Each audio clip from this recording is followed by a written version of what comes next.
بسم اللہ الرحمن الرحیم. السلام علیکم class 7. It's the first lecture of Urdu.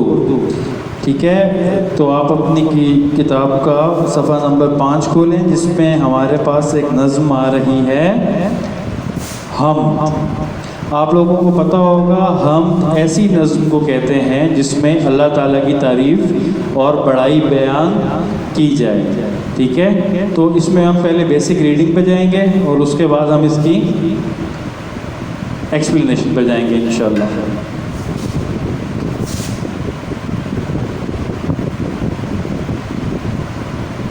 سچ ہے یہ رب ذوالجلال ہے تو, نور ہی نور ہے جمال ہے تو.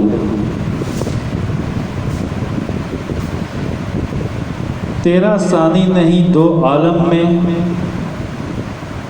مالک ملک بے مثال ہے تو. سب ہیں تیرے کمال کے قائل, اصل سرچشمہ کمال ہے تو.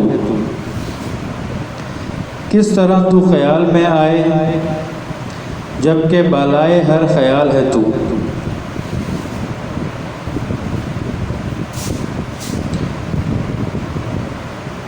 ایک شے ہے زوال مگر میرے اللہ لازوال ہے تو.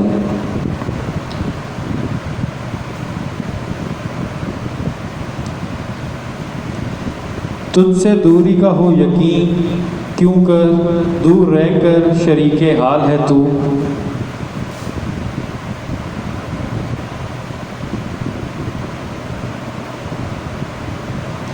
حال راغب کہے تو کیا تجھ سے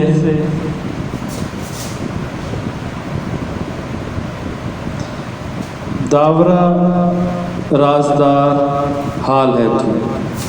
اور یہ ہمارے پاس جو نظم لکھی ہے اس کے شاعر کا نام ہے راغب مراد آبادی.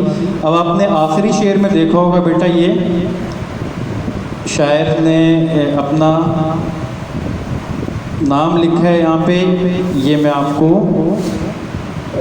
ہوم ورک میں بھی دوں گا, ورک شیٹ میں بھی دوں گا کہ اس کو کیا کہتے ہیں. ٹھیک ہے, آپ کو پتہ ہے پچھلی کلاسز میں, آپ بس ریویژن کرنا ہے اس کا کہ یہ جو ہے شاعر اپنے جو آخری شعر میں موسٹلی اپنا نام استعمال کرتے ہیں, اس کو کیا کہتے ہیں. اب جیسے میں نے آپ کو بتایا ہم ایسی نظم کو کہتے ہیں جس میں اللہ تعالیٰ کی تعریف اور بڑائی بیان کی جائے. تو شاعر نے بہت ہی اچھے انداز میں اللہ تعالیٰ کی تعریف اور بڑائی بیان کی ہے. میں اب آپ کو اس کا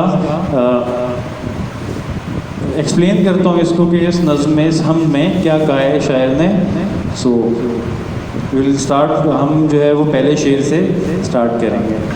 اچھا بیٹا یاد رکھیے گا, شعر اس کو کہتے ہیں جس میں 2 مصرے ہوتے ہیں, 1 2. تو یہ ایک کیا ہو گیا, شعر. اب اس نظم میں شاعر کہہ رہے ہیں کہ اللہ تعالیٰ کی بڑائی کرتے ہوئے کہ رب ذوالجلال مطلب ہر چیز کا رب وہ صرف اللہ تعالیٰ ہے, اور جو مطلب نور ہی نور ہے جمال ہے تو, کہ ہر نور ہے اور جمال ہم کہتے ہیں بہت جب کسی کی تعریف بیان کرتے ہیں کہ بہت عظیم. تیرا ثانی نہیں دو عالم میں, مالک کے ملک بے مثال ہے تو. اب اللہ تعالیٰ کی ذات کے کوئی کسی چیز سے ہم کسی کو ملا نہیں سکتے. اتنی سب سے عظیم ذات جو ہے وہ اللہ تعالیٰ کی. اللہ تعالیٰ کا کوئی ثانی نہیں ہے. کوئی بھی عالم ہو, ہم 2 عالم اس لیے کہتے ہیں کہ ایک یہ دنیا اور ایک آخرت. ٹھیک ہے, لیکن اللہ تعالیٰ کی کائنات جتنی وسیع ہے اس کا ہم اندازہ نہیں لگا سکتے. اور اس چیز پہ ہم اللہ تعالیٰ کا, ظاہر سی بات ہے جب اللہ تعالیٰ کی بڑائی بیان کرتے ہیں تو اس میں ہم ان چیزوں کو بھی ذہن میں رکھتے ہیں کہ جو بھی ہم الفاظ استعمال کر رہے ہیں وہ ہمارے حساب سے بہت بہترین ہوں. ٹھیک ہے, آگے اس نظم میں بتایا جا رہا ہے کہ ہم سارے محتاج ہیں اللہ تعالیٰ کے کمال اور اللہ تعالیٰ کے احسانات کے, کیونکہ جو کچھ بھی ہے, جو کچھ بھی ہوتا ہے, جو کچھ بھی ہے اس چیز کی سب مرضی صرف اللہ کی ذات کی ہے. ٹھیک ہے، کوئی کسی کا اس میں عمل دخل نہیں ہو سکتا، اور کوئی بھی اللہ تعالیٰ کے جو بھی فیصلے ہوتے ہیں یا اللہ تعالیٰ کے جو احسانات ہیں وہ صرف اللہ تعالیٰ ہی کر سکتا ہے اور کوئی نہیں کر سکتا۔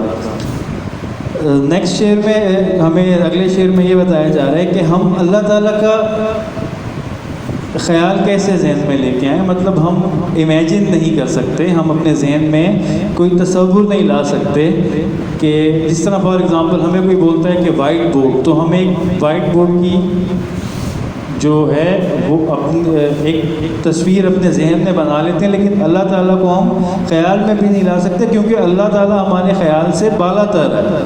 ہم جو ہے وہ سوچ بھی نہیں سکتے کہ اللہ تعالیٰ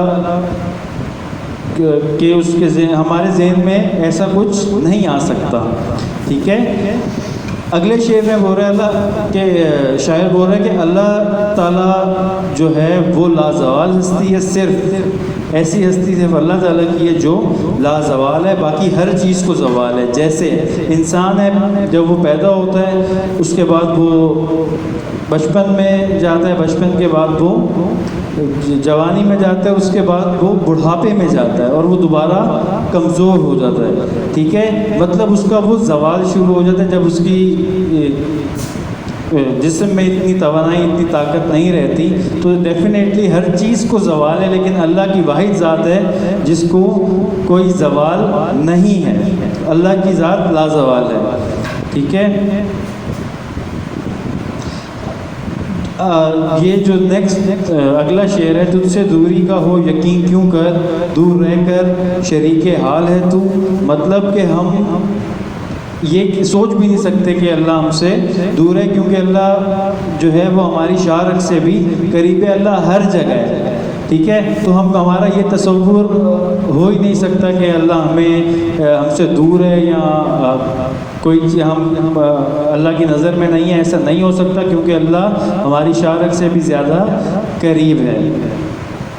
اور آخر شعر جسے میں نے آپ کو کہا تھا شاعر نے اپنا نام بھی استعمال کیا ہے، کہ اس میں وہ اپنا نام استعمال کرتے ہوئے کہہ رہے ہیں کہ حال راغب کہے تو کیا تجھ سے داورا رازدار حال ہے تو، مطلب ہر چیز کا راز اللہ تعالیٰ کو پتہ ہے، کوئی چیز اللہ تعالیٰ سے چھپی ہوئی نہیں ہے، سب کچھ ہر چیز جسے ہم کہتے ہیں کہ جتنا کچھ آگے ہونا ہے وہ اس کی مرضی سے ہونا ہے، اور اللہ کو سب پتہ ہے کہ کیا ہونا ہے، اللہ ہر چیز، اللہ کے لیے کوئی چیز بھی پوشیدہ نہیں ہے، اللہ کو سب کچھ پتہ ہے، چاہے وہ ہمارے دلوں کے حال کیوں نہ ہو جس کا صرف ہمیں معلوم، ہمیں لگتا ہے کہ ہمیں معلوم ہے، لیکن ہر چیز کا اللہ تعالیٰ کو پتہ ہے۔ تو میں نے بیسک ایکسپلینیشن کر دی ہے اس ہم کی، آئی ہوپ آپ لوگوں کو سمجھ آ گئی ہوگی۔ کسی بھی شعر میں اگر کوئی مسئلہ ہو، کوئی ورڈ سمجھ نہ آ رہا ہو تو آپ پورٹل کے تھرو پوچھ سکتے ہیں، اس کی ایک ورک شیٹ ملے گی آپ کو بیسک۔ میں آپ کو پھر ریپیٹ کر دوں کہ ہم ایسی نظم کو کہتے ہیں جس میں اللہ تعالیٰ کی تعریف اور